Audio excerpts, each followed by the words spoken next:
देव्या। जीवन में हम सभी सुख चाहते हैं, शांति चाहते हैं, तो वह किससे संभव है? तो वह मात्र सहजता से ही हमें सुख शांति प्राप्त होती है, और सहजता बिना सर्वज्ञता के संभव नहीं है। तो उसी पर आधारित आज का मेरा विषय है सर्वज्ञता से सहजता की सिद्धि। आज हम अपने विषय को 3 बिंदुओं के माध्यम से स्पष्ट करेंगे। सबसे पहले सर्वज्ञता अर्थात सर्वज्ञ की सिद्धि, दूसरा सहजता और तीसरा सर्वज्ञता से सहजता। सबसे पहले आएगा सर्वज्ञता का स्वरूप अर्थात सर्वज्ञ की सिद्धि। सर्व जो शब्द है वह सर्व उपसर्ग पूर्वक या धातु से बना है, जिसका शाब्दिक अर्थ होगा जो सभी को जाने सो सर्वज्ञ। आत्मा को जानते हुए जिनके ज्ञान में लोकालोक झलकते हैं वे सर्वज्ञ होते हैं। जितने भी धर्म है, मत है, सभी मत के लोग अपने अपने भगवान को सर्वज्ञ मानते हैं या नहीं मानते हैं। तो क्या वे सभी सर्वज्ञ हो गए? नहीं। इसका निराकरण करते हुए आचार्य समभद्र स्वामी आप्तमीमांसा में कारिका नंबर 6 में स्पष्ट लिखते हैं, सात्वमेवासि निर्दोषो युक्ति शास्त्र विरोधी वा अविरोधो यदिष्टम ते प्रसिद्धेन न बाध्यते। अर्थात हे भगवान, आप ही पूर्ण वितरागी हो, आप ही सर्वज्ञ हो, क्योंकि आपकी वाणी युक्ति और शास्त्र से अविरोधी है, और जो प्रत्यक्ष आदि प्रमाण है उनसे भी आपकी वाणी अविरोधी होने से आप ही सर्वज्ञ हो। यह तो हुआ सर्वज्ञ। अब हमें सर्वज्ञ को जानना क्यों है? सर्वज्ञ को जानने से हमें क्या लाभ होता है?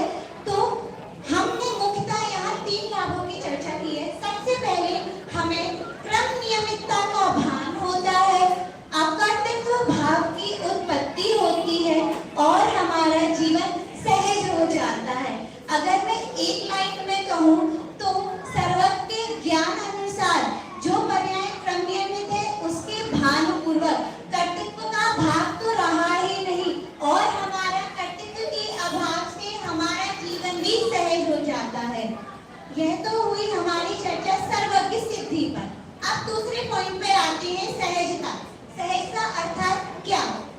कर्तृत्व के भाव से रहित होकर सहज स्वभाव द्वारा ही हमें सहजता का भान होता है। सहज में भी 2 शब्द का हम लाएं, सह प्लस ज। सह अर्थात साथ में और ज मतलब उत्पन्न। आप यहाँ देख रहे हैं कि एक तरफ सूर्य है और दूसरी तरफ प्रकाश। जिस प्रकार सूर्य के साथ साथ प्रकाश भी सहज रूप से उत्पन्न होता है, उसी प्रकार सर्वज्ञ के ज्ञान के साथ साथ हमें सर्वज्ञता भी सहज रूप से प्राप्त होती है। अब आएंगे हम सर्वज्ञता से सहजता। यूं हमने अभी पूरी बात सुनी तो सबके माइंड में क्लियर हो गई कि सर्वज्ञता के ज्ञान से ही हमारे जीवन में सहजता आती है। अब अगर हम 84 लाख योनियों में परिभ्रमण कर रहे हैं, संसार में घूम रहे हैं, तो उसका कारण है असहजता।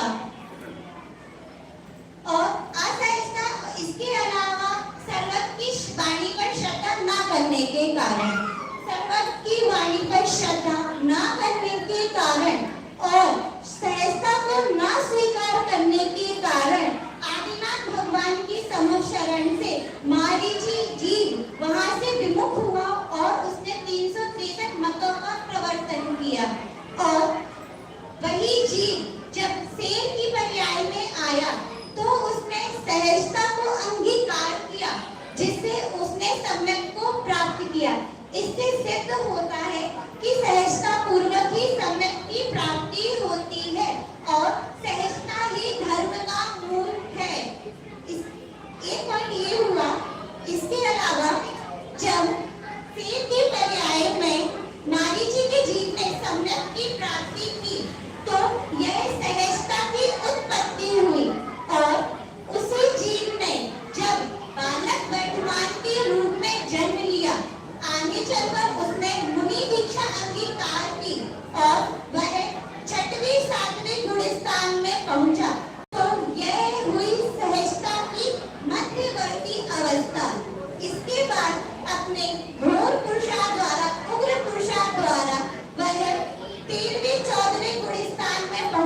जिससे वह पूर्ण वितरागी और सर्वज्ञ हुआ। यह हुई सहजता की पूर्णता।